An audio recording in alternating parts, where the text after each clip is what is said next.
Dia adalah seorang miliarder yang menderita kanker. Dia harus mencukur rambutnya untuk mempersiapkan operasi otak. Dia sangat tidak senang, karena tidak ada yang datang mengunjunginya. Hanya ada satu bawahan yang selalu duduk di samping dan menyindirnya.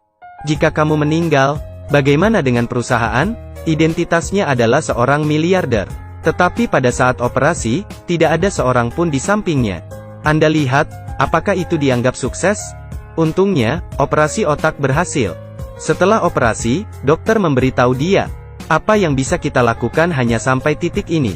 Setelah ini Anda harus mengandalkan diri sendiri. Sampai tahap ini, penyembuhan adalah perjuangan yang panjang. Uang juga tidak ada artinya. Memiliki seseorang di sisi Anda dapat membantu. Tapi dia sendirian, bisakah Anda mendukungnya? Ini entah bagaimana kebetulan. Dokter mengatur baginya seorang pasien untuk berbagi kamar dengannya. Pria berkulit hitam ini adalah pekerja rendahan yang belum pernah melihat dari sisi sosial masyarakat, tetapi telah membaca banyak buku. Miliarder itu jelas tidak nyaman dengannya. Dia ingin pindah ke satu kamar rumah sakit. Dia tidak ingin melihat orang yang kritis di sampingnya. Tapi dengan cepat, dia juga menjadi seperti orang itu. Muntah atau sakit perut. Malam ini jika orang malang itu mengalami rasa sakit yang luar biasa. Malam berikutnya, miliarder itu juga akan kesakitan. Dua pria yang sakit ini memiliki belas kasih satu sama lain dan telah berbicara selama beberapa hari. Miliarder menganggap orang ini sangat baik. Tenang, pendiam, tidak seperti dia yang selalu mengeluh dan kesal. Mereka bermain kartu dan berjalan bersama. Kemudian secara bertahap menjadi teman baik. Ini adalah film yang telah menyentuh jutaan orang. The Bucket List. Ceritanya tentang miliarder dan orang miskin. Sebelum mereka meninggal, mereka memenuhi semua keinginan mereka bersama-sama. Ini memiliki efek penyembuhan sehingga sangat layak untuk dilihat. Pada hari itu, kedua orang itu menerima kabar buruk dari dokter pada saat yang bersamaan. Miliarder hanya memiliki 1 tahun untuk hidup. Pria malang itu hanya bisa hidup selama setengah tahun. Mereka semua merasa seperti langit akan runtuh. Saling menatap. Ternyata, terlepas dari kekayaan, warna kulit atau kepribadian, menghadapi hidup dan mati, mereka sama. Keesokan harinya, miliarder ini mendapatkan selembar kertas di lantai, yang dibuang oleh orang miskin itu. Di atas kertas itu ada daftar keinginannya. Dengan tulus membantu orang ini, tertawa sampai meneteskan air mata. Mengendarai mobil balap, pria malang itu marah ketika dia melihat itu.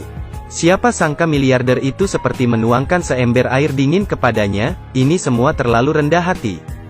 Sekali lagi, dia menulis keinginannya. Melakukan parasut, mencium gadis tercantik di dunia. Sedikit malu, tapi bagus juga. Miliarder berkata, ayo kita penuhi keinginan ini. Dia punya uang, apapun bisa diselesaikan. Pria malang itu sedikit takut. Tapi miliarder itu berkata, jika kamu takut hanya kembali dan menunggu untuk mati. Meskipun memiliki kerabat sangat beruntung. Tapi mereka juga tidak berdaya. Semua orang telah bekerja keras selama ini. Pria malang itu berpikir lagi, itu juga benar. Tapi istrinya sangat menentang ini. Tidak normal jika ada orang yang akan mati tanpa bersama keluarga. Tapi dia memutuskan, dia akan menggapai mimpinya, bersama dengan miliarder ini. Pertama, mereka pergi terjun payung bersama. Meskipun dia masih bisa hidup selama setengah tahun. Tapi pria itu masih takut. Dia berteriak, saya tidak mau bermain lagi. Tapi tetap didorong ke bawah. Miliarder itu tertawa, lalu melompat turun. Kemudian dua orang di udara bertengkar. Aku membencimu sampai mati. Akibatnya, pria malang itu membuka parasutnya terlalu cepat.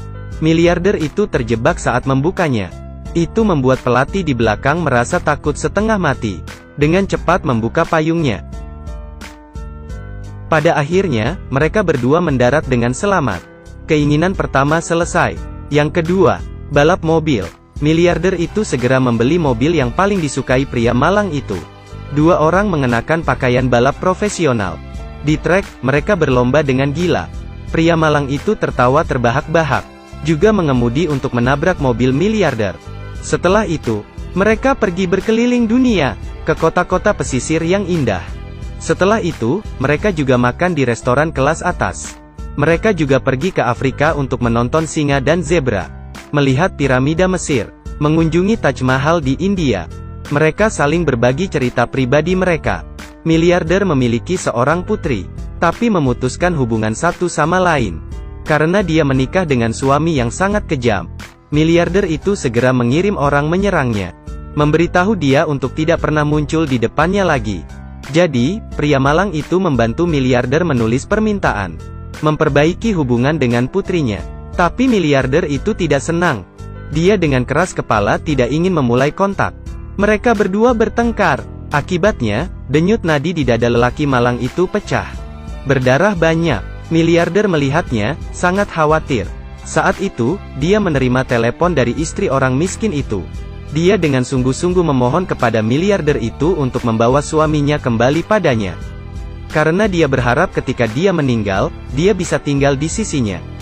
Miliarder segera pergi untuk menemukannya, menyarankan dia untuk pulang. Tapi pria malang itu tidak setuju. Dia mengatakan bahwa mereka akan segera berpisah. Hanya saja, Anda lihat. Having meals at a 5-star restaurant, soaking in a luxury bath. Dia masih menonton acara televisi yang biasa dia tonton. Tidak peduli di mana itu. Dia tetap menjadi dirinya sendiri. Setelah itu, keduanya mencapai kaki Himalaya. Salah satu keinginan pria malang itu adalah mendaki ke puncaknya. Tapi mereka terlambat. Di gunung, anginnya kencang. Tidak akan berhenti sampai musim semi tahun depan.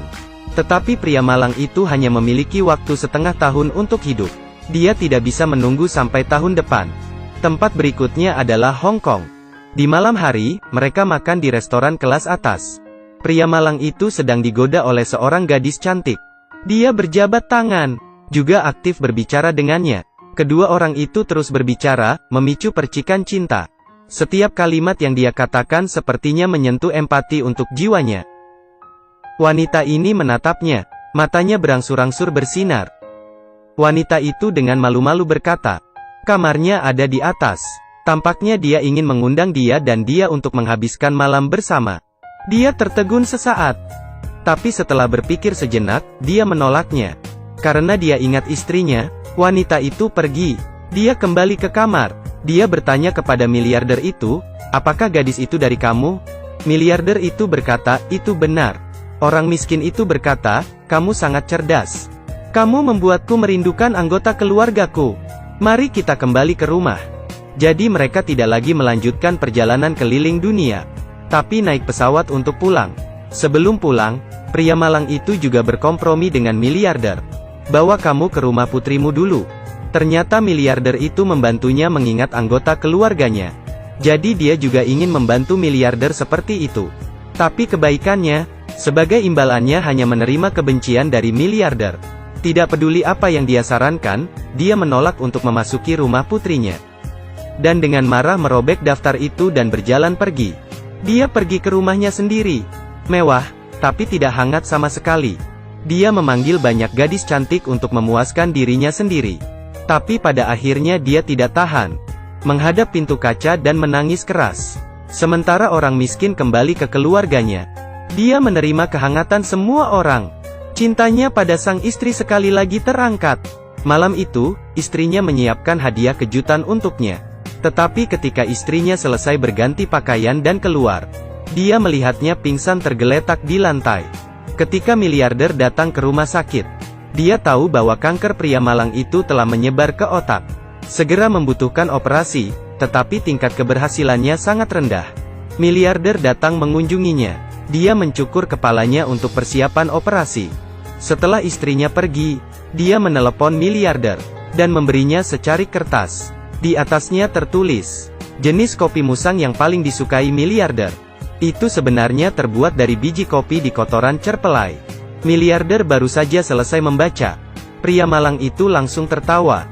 Dua orang saling memandang, tertawa sangat bahagia. Air mata juga keluar. Kemudian lelaki malang itu mengambil kertas harapannya, mencoret garis tertawa sampai menangis. Ternyata kertas harapan yang dirobek oleh miliarder itu dilem. Kemudian, dia memberikan kertas itu kepada miliarder. Hanya ada satu hal yang tersisa untuk dia lakukan sendiri. Operasi pria malang itu tidak berhasil. Dia meninggal selama operasi. Miliarder itu segera meninggalkan rumah sakit. Pada akhirnya dia masih mendengarkan orang yang malang itu. mengetuk pintu rumah putrinya. Tapi tidak ada kontroversi seperti yang dia bayangkan. Putrinya telah memaafkannya sejak lama. Kemudian dia baru tahu, kebahagiaan bisa dipegang di tangan.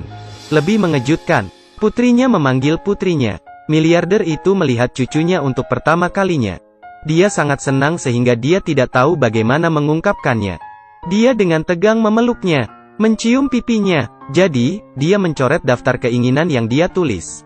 Mencium gadis tercantik di dunia. Di pemakaman orang itu, miliarder itu juga telah mencoret salah satu daftar keinginannya. Dengan tulus membantu orang asing. Karena dia adalah orang asing itu.